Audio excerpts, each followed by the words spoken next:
Hello बच्चों, मैं रमाकांत पटेल आपके लिए लेकर आए हूँ एक नया वीडियो जिसमें हम बात करेंगे कृषि विस्तार अधिकारी की पोस्टों के बारे में और इसका जो सिलेबस है उसको हम स्टेप बाय स्टेप पढ़ने वाले हैं। तो बच्चों, यदि आप पहली बार हमारे चैनल से जुड़े हुए हैं तो चैनल को सब्सक्राइब जरूर कर दीजिए क्योंकि आप वीडियो की भावनाओं में खोने वाले हैं। तो बच्चों, हम पहले सिलेबस की बात कर लेते हैं। तो जो आपका एमपी व्यापम ग्रामीण कृषि विस्तार अधिकारी जो पोस्ट थी उसका जो सिलेबस था वो इस तरीके से था। तो बच्चों, जो पेपर फर्स्ट था हमारा, तो आप देख सकते हैं बच्चों पेपर फर्स्ट का जो सिलेबस है हमारे पास में, क्या सिलेबस था बच्चों कि आपको क्या आने वाला है बच्चों, इसमें सामान्य ज्ञान आने वाला है। ठीक है, तो सामान्य ज्ञान के बारे में आप लोगों ने ऑलरेडी देख चुका। तो भाई सामान्य ज्ञान और आपका कंप्यूटर ये दोनों लगभग 20 मार्क्स के आएंगे बच्चों। कितने मार्क्स आएंगे? लगभग 20 मार्क्स के आने वाले बच्चों। साथ ही साथ यदि हम आपसे बात करेंगे तो इसमें हिंदी, लगभग हिंदी आपकी 15 से 20 मार्क्स की आपकी क्या आएगी बच्चों, इसमें हिंदी आएगी। 15 से 20 मार्क्स की क्या आने वाली बच्चों, हिंदी आने वाली है। यदि हम इंग्लिश की बात करें बच्चों तो इंग्लिश आपकी लगभग 10 मार्क्स की आएगी बच्चों। कितने मार्क्स की आएगी? 10 मार्क्स की आएगी। और मैथ्स और आपकी जो रीजनिंग है ये भी आपकी लगभग 20 मार्क्स की आएगी। ठीक है बच्चों, और जो आपका साइंस वाला पोर्शन है बच्चों, ठीक है, ये साइंस वाला पोर्शन भी आपका लगभग 10 से 15 या 10 से, ठीक है, 20 मार्क्स के आसपास का अप एंड डाउन में आएगा बच्चों। तो लगभग इस टाइप से ये पेपर कितने मार्क्स का होगा बच्चों, आपको 100 मार्क्स का होगा। कुछ चीजें इनमें से ज्यादा मार्क्स की भी हो सकती, कुछ चीजें कम मार्क्स की भी हो सकती हैं बच्चों। यदि हम बात करेंगे सेकंड पेपर के बारे में बच्चों, तो सेकंड पेपर में आपको क्या क्या आने वाला है ये आपको सबको पता होगा। इसमें क्या आएगा बच्चों, आपका प्लांट पैथोलॉजी आएगा, ठीक है, और आपका प्लांट ब्रीडिंग आएगा, मेट्रोलॉजी आएगा, ठीक है, एग्रीकल्चर इंजीनियरिंग आएगा, एक्सटेंशन आएगा, ठीक है, आपकी फिर एग्रीकल्चर इकोनॉमी आएगा, सॉइल्स साइंस से क्वेश्चन बनेंगे। तो ये इस टाइप से आपका पूरा एनिमल और क्रॉप से रिलेटेड कुछ चीजें आ सकती हैं। एनिमल हालांकि उसमें दिया नहीं है लेकिन फिर भी एनिमल आपको पढ़ लेना है, थोड़ा सा एनिमल आप पढ़ सकते हैं बच्चों। यदि आप पहली बार हमारे चैनल में आए हैं तो आप चैनल को सब्सक्राइब जरूर कर दें। और हमारे पास में बच्चों क्या है, MPPAT, ठीक है, MPPAT और CGPAT की जो हम जो तैयारी करवाते हैं बच्चों को, ICR की तैयारी करवाते हैं, तो इससे रिलेटेड वीडियो डले हुए हैं। तो आप यहाँ पर जाकर क्रॉप के सारे वीडियो देख सकते हैं, क्रॉप के वीडियो देख सकते हैं, आप एनिमल के कुछ वीडियो देख सकते हैं जो आपके लिए काम के हों। साथ ही साथ में बच्चों इसमें क्या है, फिजिक्स के वीडियो डले हुए हैं, केमिस्ट्री के वीडियो डले हुए हैं हमारे ऑलरेडी। ठीक है, तो आप ऊपर आई बटन आपको दिख रहा होगा, ये आई बटन दिख रहा है, आप यहाँ पर प्रेस करके वहाँ पर लिंक से जा सकते हैं और आप लोग प्ले लिस्ट पे जाके सारे वीडियो देख सकते हैं बच्चों। तो आपको क्या करना पड़ेगा बच्चों, आप जैसे चैनल का नाम डालेंगे होम के बाद में वीडियो और 3rd नंबर में प्लेलिस्ट का ऑप्शन मिलेगा, आप लोग प्लेलिस्ट देख सकते हैं बच्चों। आप यदि MPPAT, CGPAT और ICR का जो सिलेबस है यदि वो फॉलो करते हैं तो आपका 100% क्या हो जाएगा, कृषि विस्तार अधिकारी में सिलेक्शन हो जाएगा। तो बच्चों इस टाइप से ये आपका सिलेबस था। यदि हम बात करेंगे, ठीक है, तो टोटल पेपर 200 का होगा बच्चों। यदि हम अभी आपसे पूछेंगे भाई कट ऑफ कितना जाएगा सर, तो अभी आपको मैं बता दूं बेटा, कट ऑफ कम से कम आपका 1, ठीक है, 58 कम से कम ये कट ऑफ होगा किसका बच्चों, ठीक है, ST वालों का बच्चों का। और SC वाले यदि बच्चों की बात करें हम लोग तो लगभग 165 कट ऑफ होगा। उसके बाद में यदि हम लोग OBC वाले बच्चों की बात करें तो 170 कट ऑफ होगा। और जनरल वाले बच्चों की बात करें तो कम से कम 1, ठीक है, 78 लगभग क्या जाएगा बच्चों, कट ऑफ जाने वाला है। तो आप लोग ये सिलेबस देख लीजिए, हम लोग इसी पर बेस्ड आपके लिए 20 क्वेश्चन डेली लेकर आएंगे। तो आप चैनल को सब्सक्राइब जरूर कर लीजिएगा और आप देखते हैं कि आपसे कितने क्वेश्चन बनते हैं। और हम साथ ही साथ क्या करेंगे बच्चों, आपको क्वेश्चन के आंसर और उनके आंसर किस तरीके से आते हैं उसको स्टार्ट करते हैं। तो आइए वीडियो को स्टार्ट करते हैं। पहला क्वेश्चन है बच्चों, निम्नलिखित में से कौन सा विश्वम्यादि बोधक चिन्ह है। तो बच्चों विश्वम्यादि बोधक चिन्ह क्या होता है, ठीक है, जब आपको क्या हो, किसी भी चीज में क्या हो, विश्वम्यादि बोधक हो, तो इसका आंसर क्या होगा बच्चों, ये। क्यों? क्योंकि ये सारे सिंबल आप लोग देख सकते हैं बच्चों। पूर्ण विराम का सिंबल क्या होता है, ये पूर्ण विराम का सिंबल आप लोग देख सकते हैं बच्चों। क्या है पूर्ण विराम का सिंबल, कि ये सिंबल पूर्ण विराम का। अल्प विराम मतलब आप कुछ देर के लिए रुकते हैं तो ये आपका कॉमा अल्प विराम आता है। अर्ध विराम ये होता है। प्रश्नवाचक चिन्ह का सिंबल इस टाइप से होता है।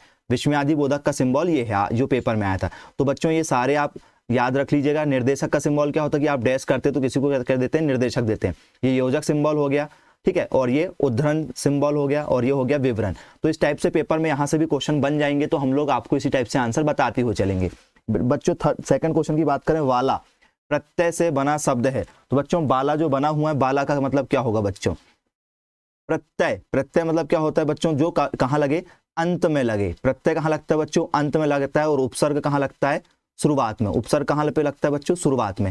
तो बाला कहाँ पर आया बच्चों, बाला लास्ट में कहाँ दिख रहा है आपको, ये देखो बाला दिख रहा है। तो गाने वाला, सिर्फ बाला अकेला नहीं बच्चों। क्यों बाला अकेला, क्योंकि वाह में रेप लगा हुआ, आप देख सकते हैं वाह में क्या है, रेप है।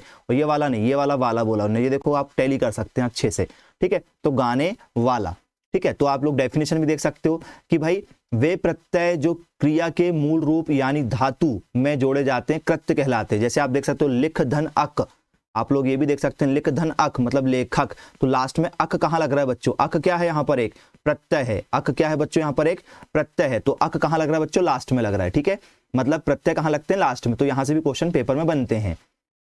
ठीक है, आप एग्जाम्पल भी देख सकते हो, वाला मतलब गाने वाला, हार होना मतलब होन हार, तो आप लोग इस टाइप से देख सकते हैं प्रत्यय की डेफिनेशन। थर्ड नंबर का क्वेश्चन हम अटेंड करते हैं, चित्त का विलोम है। तो बच्चों यदि आपको आंसर बनते जा रहे हैं तो आप कमेंट्स में, ठीक है, हमसे पहले आप आंसर देने की कोशिश करें। चित्त का विलोम क्या है बच्चों? तो चित्त का विलोम, तो भाई चित्त का विलोम शब्द क्या होगा बच्चों हमारा? जल्दी से बताइए, आप लोग को पता होगा तो। भाई चित्त का विलोम क्या होना चाहिए? अचित्त होना चाहिए। भाई चित्त का विलोम क्या होना चाहिए? अचित्त। भाई चित्त मतलब क्या होता है? चेतन। अचित्त मतलब क्या हो जाएगा? अचेतन। फिर फोर्थ नंबर का क्वेश्चन क्या बन रहा है हमारा? बार बार कही गई उक्ति क्या कहलाती है? मतलब जो युक्ति होती है बार बार यदि किसी चीज को बोलेंगे तो बच्चों क्या कहलाएगा? बार बार किसी चीज को बोलेंगे तो उसको क्या बोलेंगे? पुनरुक्ति। भाई बार बार हो रहा है ना, मतलब क्या हो रही है? उसकी पुनरावृत्ति हो रही है, तो पुनरुक्ति हो जाएगा। बस यहाँ पर स्पेलिंग का खेल है, बाकी पुनरुक्ति तो सब लिखे हुए हैं, आप देख सकते हैं, लेकिन वो सही शब्द जो लिखा हुआ है, ठीक है, वो ये लिखा हुआ है। ठीक है, यदि हम फिफ्थ नंबर का क्वेश्चन बात करेंगे तो क्या लिखा हुआ है? पानी परात को हाथ छुओ नहीं नैनन के जल सो पग धोहो में कौन सा अलंकार है बच्चों? तो इस टाइप के क्वेश्चन भी आपको देखने को मिलेंगे। पानी परात को हाथ छुओ नहीं नैनन के जल सो पग धोहो, ठीक है, नैनन के जल से धोना है। तो भाई ये क्या दे रहे हैं आप? बढ़ा चढ़ा के बात कर रहे हैं। भाई नैनन के जल से कोई धुल सकता है क्या? नहीं, तो अतिशयोक्ति हो रही। क्या हो रही है? अतिशयोक्ति हो रही। तो क्या लिख सकते हैं बच्चों डेफिनेशन में? क्या बनेगा इससे कि जहां किसी वस्तु का इतना बढ़ा चढ़ाकर वर्णन किया जाए कि सामान्य लोक सीमा का उल्लंघन हो जाए, मतलब अतिशयोक्ति हो जाए, बढ़ा चढ़ा के बता दें, तो वहां अतिशयोक्ति होती है। तो आप लोग देख सकते हैं अतिशयोक्ति। अब आपको यहाँ से अतिशयोक्ति अलंकार हो गया। तो बच्चों हम जो वीडियो बनाएंगे वो इसी टाइप से बनाएंगे कि क्वेश्चन के साथ में आपको उसका पूरा डिटेल मिल जाए, जहां से आपकी तैयारी ज्यादा से ज्यादा हो जाए बच्चों। अब हम 6 नंबर क्वेश्चन की बात करेंगे, शीश का शुद्ध रूप है। भाई शीश कैसे लिखा जाएगा? तो शीश ऐसा थोड़ी लिखा जाता है, शीश कैसे लिखा जाता है? इस टाइप से। तो आप लोग देख सकते हैं, क्लियर हो गया। 7 नंबर का क्वेश्चन, आड़े हाथों लेना, मतलब आप लोग कई बार बोले आड़े हाथ ले लेंगे, मतलब क्या करेंगे उसको? आप लोग क्या सुना देंगे? खरी खोटी सुनाना। आड़े हाथों लेना मतलब क्या होता है बच्चों? खरी खोटी सुनाना, ये बन जाना चाहिए। फिर 8 नंबर का क्वेश्चन क्या आपका? लर्निंग शब्द के लिए हिंदी भाषा में उचित परिभाषित शब्द लिखिए। लर्निंग मतलब क्या होता है बच्चों? सीखना। सीखना किस में आता है बच्चों? हमारा अधिगम में आता है। यदि आपने पढ़ा होगा अधिगम की डेफिनेशन, यदि आपने, ठीक है, बीएड किया होता तो बच्चों आपको पता होगा कि अधिगम की डेफिनेशन उसमें मिल जाती। सीखना, अधिगम को क्या बोलते हैं? सीखना। ठीक है, क्या होता है बच्चों? निरंतर चलते जाता है। एक कहावत भी है, ठीक है बच्चों, आपको याद होगी कि सीखना क्या होता है बच्चों हमारा, ठीक है, जीवन का जन्म से लेकर अंत तक अधिकार होता है, ये हम लोग सीख सकते हैं। ठीक है, जीवन से लेकर अंत तक हम हर चीजें सीखते ही रहते हैं, तो ये अधिगम के थ्रू आती है बच्चों। चांदी का पर्यायवाची शब्द बताओ बच्चों। तो चांदी क्या होता है बच्चों? चांदी को क्या बोलेंगे हम लोग? चंद्रहास। चांदी का मतलब क्या होता है बच्चों? चंद्रहास होता है। धन रस नहीं होता है, उदक नहीं होता और खनक नहीं होता। तो चांदी के और भी पर्यायवाची हैं जो आप याद रखेंगे, पेपर में यहाँ से भी क्वेश्चन बन सकते हैं। तो चांदी के पर्यायवाची में क्या आता है बच्चों? रजत मतलब चांदी होता है, सौध मतलब चांदी होता है, रूपा को भी चांदी बोलते हैं, रूपा, रौपक, रौश्य और चंद्रहास। तो ये चांदी के क्या है बच्चों? पर्यायवाची शब्द हैं। फिर 10 नंबर का क्वेश्चन क्या आता है बच्चों? कर मूसर नाचत नगन, ठीक है, लखी हलदर को स्वाग, हंसी हंसी गोपी फिर हंसे मनहु पिए सी भांग में कौन सा, ठीक है, रस है बच्चों? तो भाई आपको ऑब्वियसली समझ में आ रहा है, हर बच्चे को समझ में जाएगा क्या हो रहा है बच्चों? हंसी हंसी। हंसी हंसी मतलब हंसना, तो कौन सा रस होगा? हास्य रस होगा। लेकिन आपको पता होना चाहिए शांत रस क्या होता है, भक्ति रस क्या होता है और वात्सल्य रस से क्या होता है। भाई शांत क्या होता है? जिसमें शांत स्वभाव की बात की जाए, भक्ति में भगवान के बारे में बात की जाए, और वात्सल्य मतलब क्या हो बच्चों? बचपन के बारे में बताया जाए। तो कृष्ण भगवान के बारे में जब भी होता तो बचपन आता है बच्चों। तो किसी वस्तु या व्यक्ति का विचित्र आकार, सजीव ढंग की वेशभूषा, बातचीत और, ठीक है, ऊट पटांग आभूषणों आदि को देखकर हृदय में जो हमको क्या होता है, हमारे परिवर्तन होता है, वो हास्य कहलाता है। भाई हम किसी चीज को तो क्या करने लगते हैं? देख के हंसने लगते हैं। अब किसी ने मान के चलो क्या किया हुआ है, अतरंगी से कपड़े पहना हुआ है, तो हमको हंसी आ जाएगी। तो इस टाइप से जो भी चीजें होती है उसमें क्या आता है बच्चों? हास्य रस आता है। ठीक है, अब हम नेक्स्ट क्वेश्चन की ओर बढ़ते हैं। ठीक है, क्वेश्चन नंबर जो हमारा नेक्स्ट मान के चलो आप 11 बोल सकते हैं इस क्वेश्चन को। क्वेश्चन नंबर क्या है बच्चों? ये हमारा 11 नंबर का क्वेश्चन है कि निम्नलिखित विकल्पों में से अनुमान का सही समानार्थी शब्द बताइए। भाई अनुमान, अनुमान मतलब क्या होता है बच्चों? अनुमान का मतलब होता है प्राक्कलन। अनुमान मतलब क्या होता है बच्चों? प्राक्कलन। अनुमान लगाना मतलब क्या? ठीक है, अटकलबाजी थोड़ी होता है, अनुमान मतलब एग्जैक्ट होता है, परिकल्पना नहीं होता और मानना, आप ऐसे मानोगे नहीं, अनुमान का मतलब होता है प्राक्कलन करना है, ठीक है। और भी इसके समानार्थी शब्द याद रखेंगे, अटकल होता है, अटकल बजी नहीं होता, अटकल बस होता है, अंदाज, कयास, कूद, पूर्वानुमान, प्राक्कलन, मूल्यांकन और आकलन, ये सब अनुमान के समानार्थी शब्द हैं। तो यहां से भी क्वेश्चन बन सकता है, आप लोग इसको याद रखेंगे। शांत रस का स्थायी भाव क्या होता है? तो शांत रस का स्थायी भाव होता है बच्चों हमारा क्या, जल्दी बताइए, शांत रस का स्थायी भाव क्या होता है बच्चों? निर्वेद होता है। शांत रस का स्थायी भाव क्या होता है बच्चों? निर्वेद होता है। आप लोग देख सकते हैं इसमें, शांत रस का स्थायी भाव क्या है बच्चों? निर्वेद, ठीक है, बन जाएगा। ये देखिए शांत रस है, शांत रस के सामने क्या लिखा हुआ बच्चों? निर्वेद लिखा हुआ, ये आप लोग टैली भी कर सकते हैं, ठीक है। ये शांत रस का स्थायी भाव क्या है बच्चों? निर्वेद। तो वैसे ही आप बाकी के भी याद रख लीजिएगा बच्चों, किसके? रति, रति का क्या होता है बच्चों? श्रृंगार रस होता है। उत्साह का क्या होता है? वीर रस होता है, ठीक है। हास का क्या होता है? हास्य रस होता है। क्रोध का क्या होता है? रौद्र होता है। भय का क्या होता है? भयानक होता है। जुगुस्सा का क्या होता है? विवत्स होता है। शोक मतलब करुण, विस्मय मतलब होता है अद्भुत, ठीक है। और वात्सल का वात्सल होता है। पेपर में एक क्वेश्चन बच्चों आपको यहाँ से जरूर देखने को मिलेगा। आइए देखते हैं नेक्स्ट क्वेश्चन को। तो क्वेश्चन नंबर जो हमारा 13 है, मान के चलिए, चारू चंद्र की चंचल किरणें खेल रही है जलथल में, कौन सा अलंकार है बच्चों? चारू चंद्र की चंचल किरणें मतलब बच्चों क्या हो रहा है? चा चा चा, बार बार आ रहा है, तो बार बार जो होगा उसको क्या बोलेंगे बच्चों?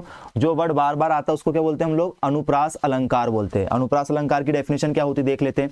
जब किसी काव्य की सुंदरता को बढ़ाने के लिए किसी वर्ण की, मतलब किसी एक अक्षर की बार बार आवृत्ति हो, उसकी पुनरावृत्ति हो, तो उसको क्या बोलते हैं बच्चों? हम लोग अनुप्रास अलंकार कहते हैं, याद रखेंगे। फिर क्वेश्चन नंबर हमारा जो 14 है, ठीक है, क्वेश्चन नंबर 14 क्या है बच्चों? जो नया आया हुआ हो, इस शब्द के लिए क्या आप प्रयोग करेंगे? तो जो नया आया हुआ बच्चों, नए के लिए क्या बोलते हैं हम लोग? कि कुछ नया है तो क्या होते हैं, ठीक है, अवांगुतुक कहते हैं। क्या बोलते हैं बच्चों? अवांगुतुक कहते हैं, ठीक है, याद रखेंगे, ठीक है।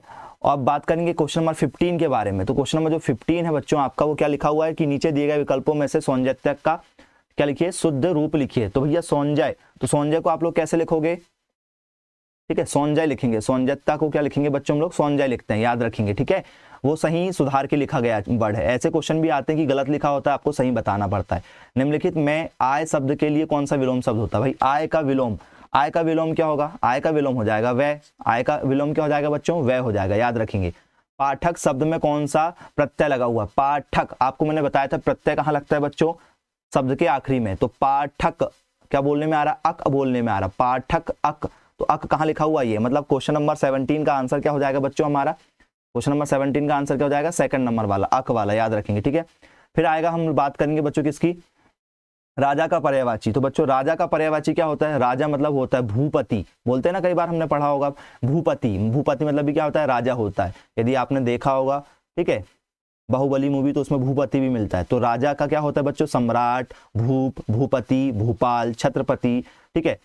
उसके बाद में क्षितिज, ठीक है, छौनीय, दंडधर, नृप, धराधीश, नरपति, नराधीप, नरेंद्र, नरेश, नरपति, नरपाल, बादशाह, महाराज, महाराजा, महीप, महीपति, महीपाल, ठीक है, राजाधिराज, शहंशाह, राव, शाह, अवनीश, ठीक है, अवनीपति, सुल्तान और लोकेश। तो बच्चों इनमें से आपको ये नाम याद रखेंगे। इसका मतलब भी क्या होता है? राजा होता है। लोकेश का मतलब भी राजा होता है। सुल्तान तो पता ही हो जाएगा। अवनीपति भी आपसे शायद बन जाए, अवनीश समझ में नहीं आएगा। महीपाल भी आपको पता नहीं होता कि इसका मतलब राजा होता है, ठीक है। राव का मतलब राजा, आपने मराठी मूवी वगैरह देखे होंगे तो बन जाएगा, ठीक है। तो इस टाइप से आप लोग याद जरूर रखेंगे बच्चों, यहाँ से क्वेश्चन जरूर बनेंगे। क्वेश्चन नंबर 19 की बात करेंगे तो दोपहर का समय क्या कहलाता है बच्चों? तो सबको पता है भाई, दोपहर के समय को क्या बोलते हैं हम लोग? क्या बोलते हैं? मध्याह्न, ठीक है। मध्याह्न मतलब होता है दोपहर का समय होता है। अपराह्न मतलब क्या होता है बच्चों? ठीक है, आपसे बनेगा दोपहर का समय क्या कहलाता है? मध्याह्न कहलाता है, ठीक है, याद रखेंगे बच्चों आप लोग। फिर उसके बाद में 20वें नंबर का क्वेश्चन क्या है बच्चों आपके? ऊंट के मुंह में जीरा। ऊंट के मुंह में जीरा का जो मुहावरा होगा उसका आंसर क्या होगा बच्चों? आवश्यकता से बहुत कम। भाई ऊंट के मुंह में जीरा, बड़ी वस्तु है, उसमें क्या मिला है? उसको कम मिला, आवश्यकता से बहुत कम मिला। ऊंट के मुंह में जीरा बन जाएगा क्या? नहीं। तो बच्चों आप बताइएगा कि आपको 20 में से कितने नंबर मिले। यदि आपको 20 में से, ठीक है, 18 नंबर मिलते हैं तो मतलब आपकी तैयारी बिल्कुल अच्छी चल रही है। ये एक्सीलेंट वाली तैयारी होगी बच्चों आपकी। कैसी तैयारी होगी? एक्सीलेंट वाली तैयारी होगी। यदि आपको 15+ मिलते हैं तो मतलब आपकी तैयारी क्या चल रही है? गुड वाली कंडीशन में। और यदि आपको 15 से कम मतलब या 10 से भी कम मिलते हैं, ठीक है, तो आपकी कंडीशन क्या चल रही है? वेरी पुअर वाली कंडीशन चल रही है। आपको बहुत ज़्यादा मेहनत की जरूरत पड़ेगी। तो बच्चों यदि आप पहली बार चैनल पे आए तो सब्सक्राइब जरूर कीजिएगा। इसी टाइप की वीडियो हम आपके लिए लेकर जरूर आएंगे। तो मिलते हैं बच्चों नेक्स्ट वीडियो में, तब तक के लिए थैंक यू।